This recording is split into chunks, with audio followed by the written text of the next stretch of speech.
Welcome back to Tech Pulse. Apple's MacBook lineup is about to get a new tier at the top, and what's being called the MacBook Ultra could be one of the most significant Mac announcements in years.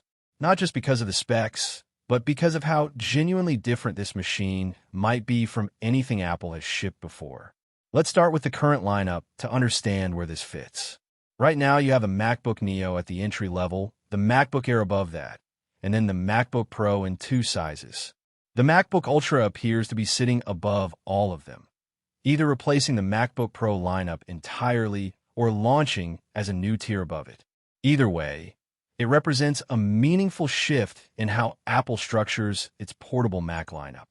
The headline feature is the display.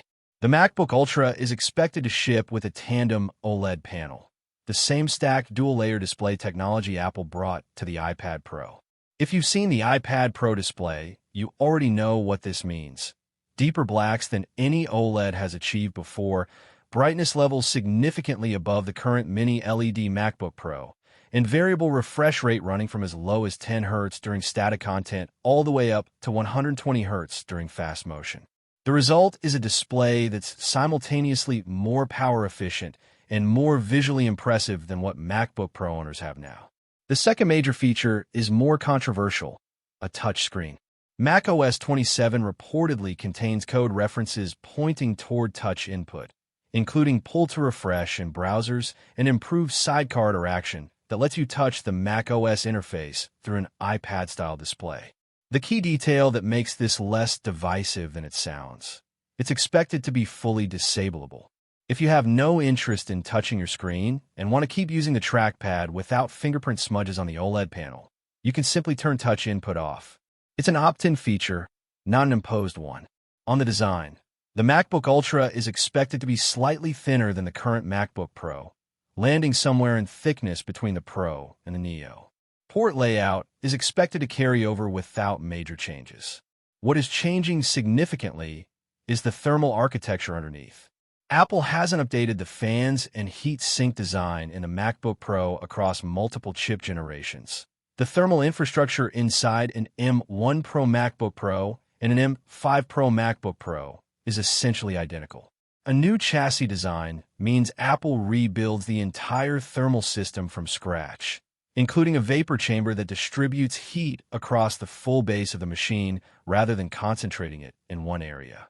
That's a meaningful improvement for sustained workloads and an investment that should serve the design through several future chip generations. Now, the chip situation, and this is the most genuinely confusing part of the leak picture. There are two competing scenarios being discussed, and neither is definitively confirmed. The first scenario: Apple launches the MacBook Ultra with the current M5 Pro and M5 Max, the same silicon already in the MacBook Pro, but inside the new OLED chassis.